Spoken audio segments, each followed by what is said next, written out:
Hi guys, welcome back to my channel, and this is Miss M. It is a long weekend here in Sydney because it's the Queen's birthday, so I thought of cooking something special since it's the Queen's birthday and you're a queen as well.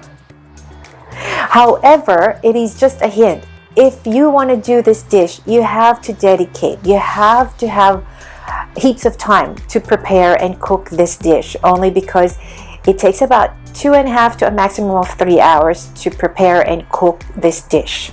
Alright, that's a hint already. But in terms of the cooking method, I am very confident that you know how to boil and braise. These are very easy cooking methods that I'm pretty sure you can do it.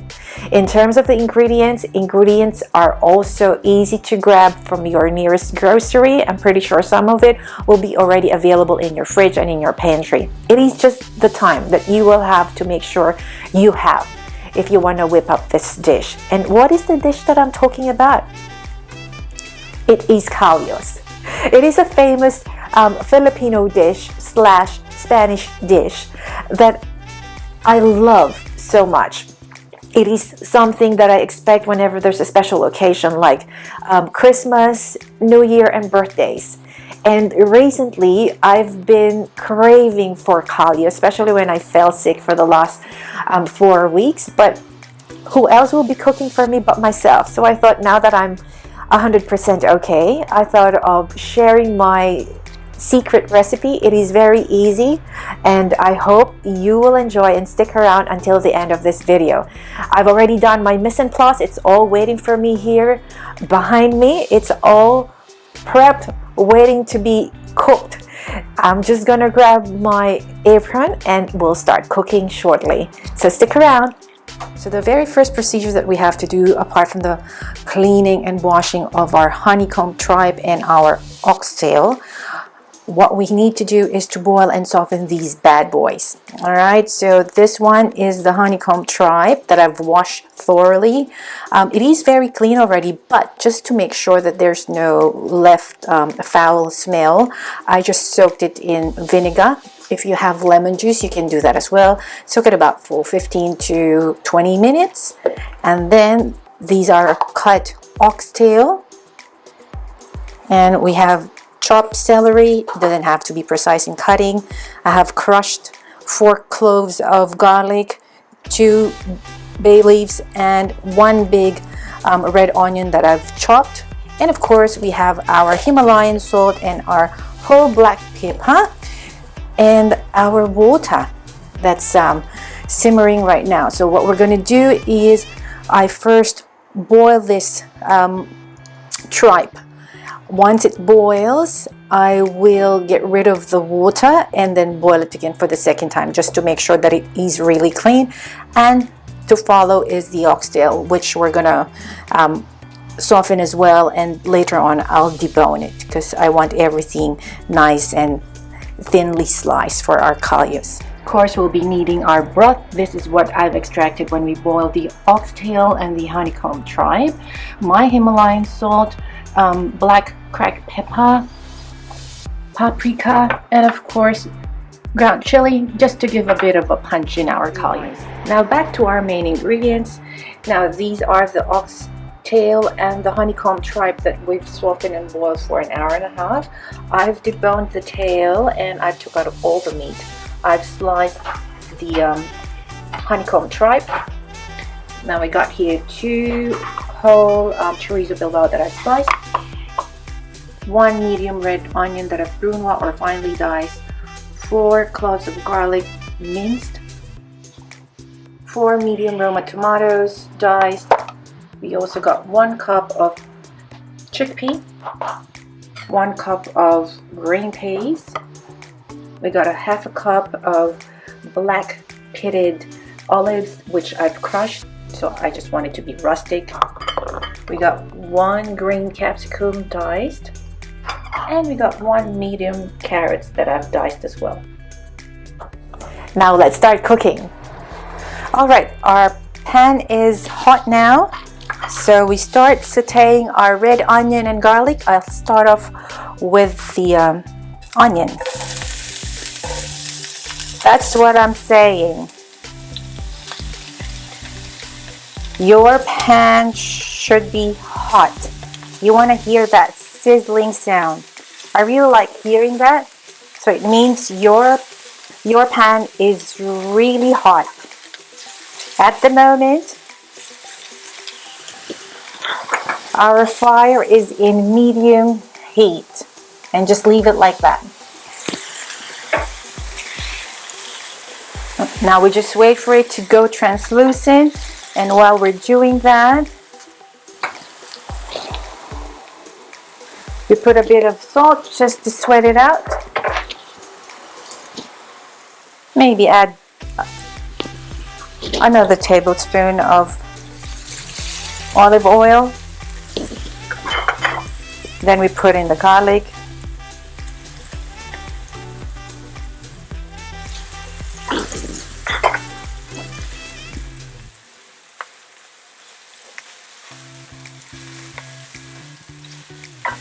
All right, next one, I'll start off cooking the sliced chorizo bilbao.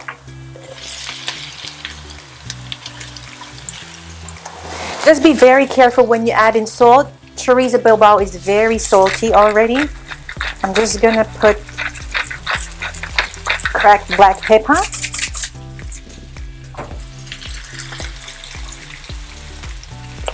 I'll put a teaspoon of ground chili, another teaspoon of paprika, and start mixing it.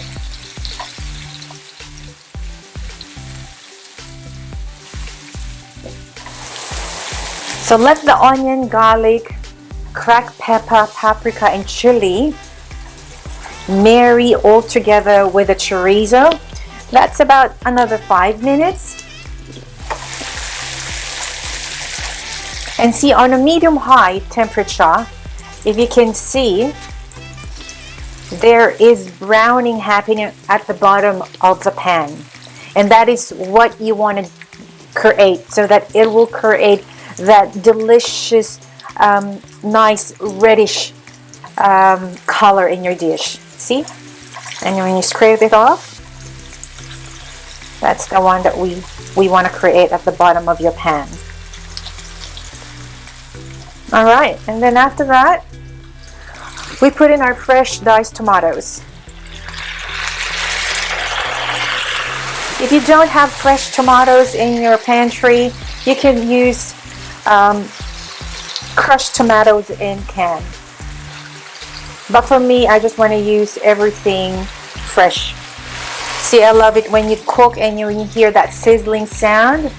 It means that your pan is really retaining the heat.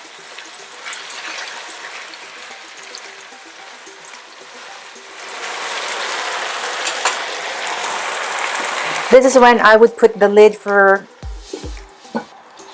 another 3 minutes. So let the tomatoes dissolve.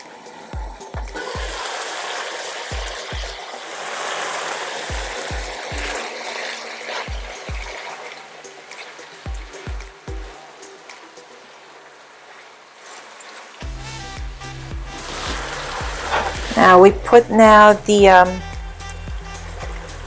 meat of the oxtail.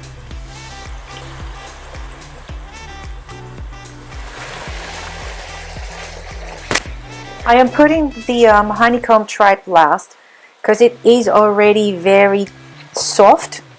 I don't want it to be mushy. Mix it thoroughly. Scrape everything that's at the bottom, which will create the color in our sauce.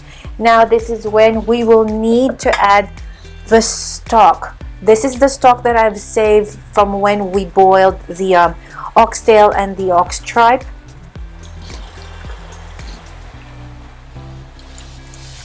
So give it about 1 cup, and we'll just add as we go.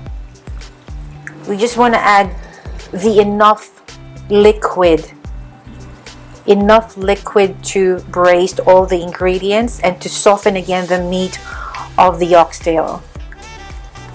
So now you see, just 4 tomatoes and properly sauteing the chorizo together with the onion and garlic, you have created that nice reddish liquid.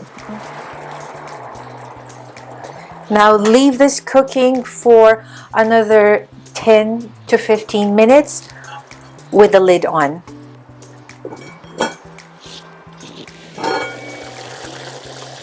All right. I'm happy. After 15 minutes of braising chorizo, the meat of the oxtail,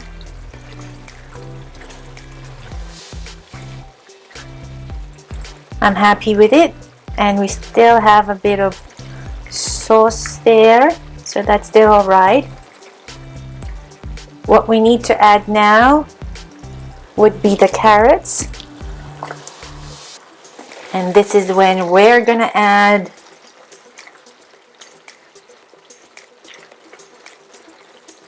the other special ingredient, which is the honeycomb tribe.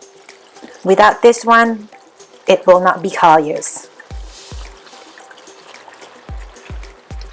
All right.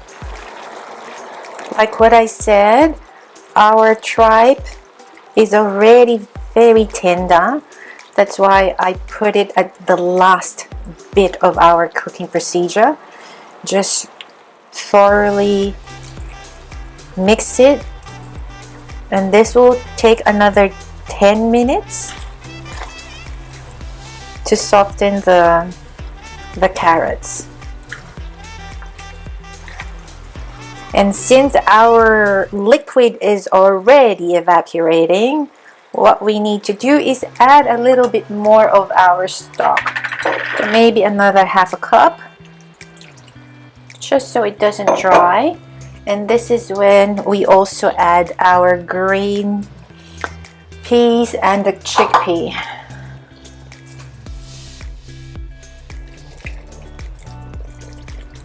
And as you can see, I haven't added any salt. We only put salt at the beginning of the cooking process. It was when I was trying to sweat the onions.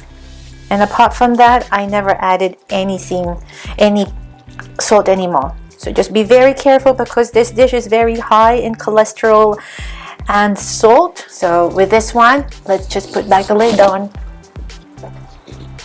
And this one will cook it for another 10 minutes. All right, after 10 minutes, let's check our baby.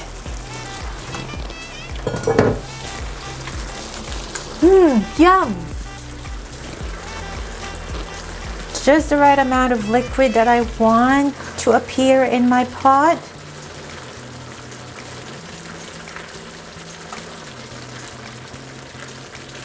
Give it a nice stir. And the finale would be our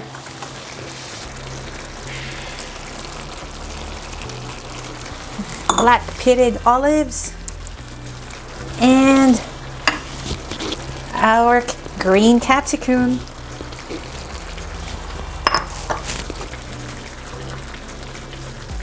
I am so hungry.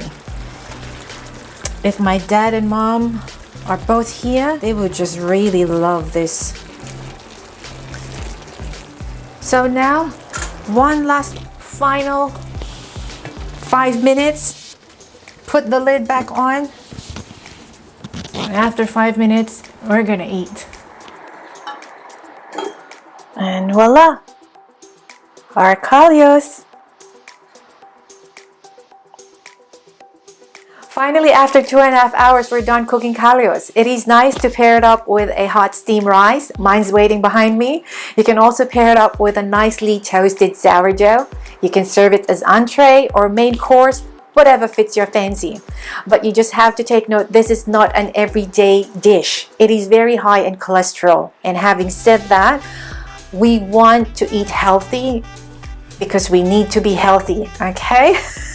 But since it's the Queen's birthday today, why not? Today's our cheat day. And I just can't wait to put this bad boy inside my belly because I am so hungry. I hope I was able to also deliver to you how I cooked it inside my casserole with the way I set up my tripod and camera in my little corner here in the kitchen. I hope I was successful to demonstrate the cooking process with you in today's video. Alright, I really hope that you enjoyed today's cooking video with Luscious Chef. If you'd like to see more cooking videos with me, please give me a thumbs up, and I would really appreciate if you can give me a nice comment feedback down below. And if you haven't subscribed to my channel yet, please click on subscribe and the bell icon so we can stay connected. So for now, I wish you well. Always stay blessed, be bold, be beautiful, and be you. And I'll see you next time. Bye for now.